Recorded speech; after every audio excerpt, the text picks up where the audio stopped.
तो बंगाल में सत्ता और संविधान के बीच जबरदस्त संघर्ष दिखाई दे रहा है। देखिए, जब से ममता बनर्जी ने कहा है कि वो इस्तीफा नहीं देंगी मुख्यमंत्री पद से, तब से सियासत बंगाल की गरमाई हुई है। नमस्कार, मैं हूं नीलू।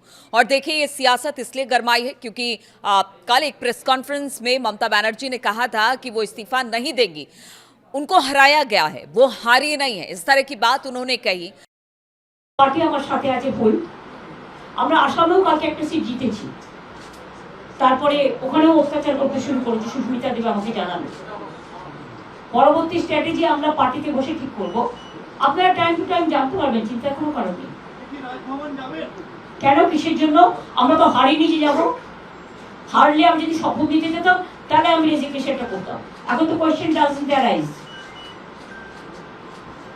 জোর করে দখল করে যদি কেউ মনে করে যে আমি কি রেজিগনেশন দিতে হবে, no, not that. Now also I want to say that we didn't lose the election. It is their forceful attempt to defeat us.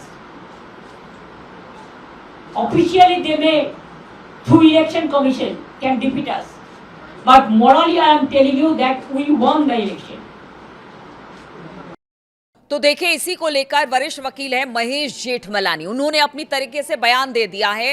और जो बयान उनका है वो कहीं से भी उस बयान को हम एक तरह से कह लीजिए कि शब्दों की मर्यादा इसमें नहीं रह गई है, लेकिन जो बयान है वो आपको बताते हैं कि किस तरह का बयान महेश जेठमलानी, जो कि वरिष्ठ वकील हैं, बीजेपी के नेता हैं, उन्होंने दिया है। उन्होंने कहा है कि एक बार चुनाव आयोग द्वारा चुनाव को प्रमाणित कर दिए जाने के बाद मुख्यमंत्री नहीं रह गई है। ममता के बारे में वो कह रहे हैं। उन्होंने यहां तक कहा कि अगर वो इस्तीफा नहीं देती हैं तो उन्हें लात मारकर हटा दो। आप देखिए, यहां पर शब्दों की मर्यादा का बिल्कुल ध्यान नहीं रखा गया है। ठीक है, आप राजनीति करिए, सियासत करिए, लेकिन इस तरह की बातें करना उचित नहीं है। हालांकि उन्होंने बहुत सारी बातें कही हैं। उन्होंने कहा है कि देखिए, 7 मई को ऐसे भी उनकी सत्ता, यानी कि जो उनका कार्यकाल था, टेन्योर था, वो खत्म हो जाएगा। वो ऐसे ही मुख्यमंत्री पद से हट जाएंगी। और देखिए, जहां पर जनादेश है, जहां पर लोगों ने जनादेश बीजेपी को दिया, वहां पर इस तरह की चीजें करना ममता को शोभा नहीं देता है। साथ ही उन्होंने कहा कि अगर राज्यपाल चाहे तो पुलिस भेजकर ममता बनर्जी को उठवा ले। इस तरह की बात भी महेश जेठमलानी ने की है। अब देखिए, जबरदस्त तरीके से जो बयान ममता का था, उस बयान के आने के बाद राजनीति तेज हो गई है।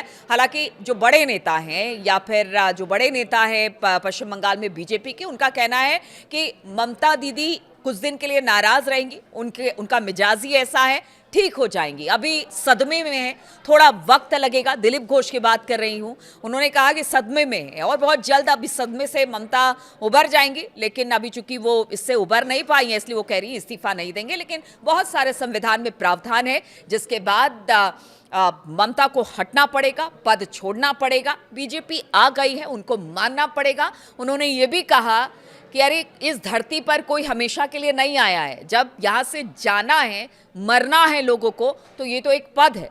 ममता को इस पद को जरूर छोड़ना ही पड़ेगा। हाँ, ममता सदमे में है, लेकिन जिस तरह से महेश जेठमलानी ने बयान दिया, उसे लेकर अब जबरदस्त राजनीति हो रही है, क्योंकि उन्होंने कुछ अपशब्दों का इस्तेमाल किया। विपक्ष है वो उनके इन बातों पर लगातार सवाल खड़ा कर रही है।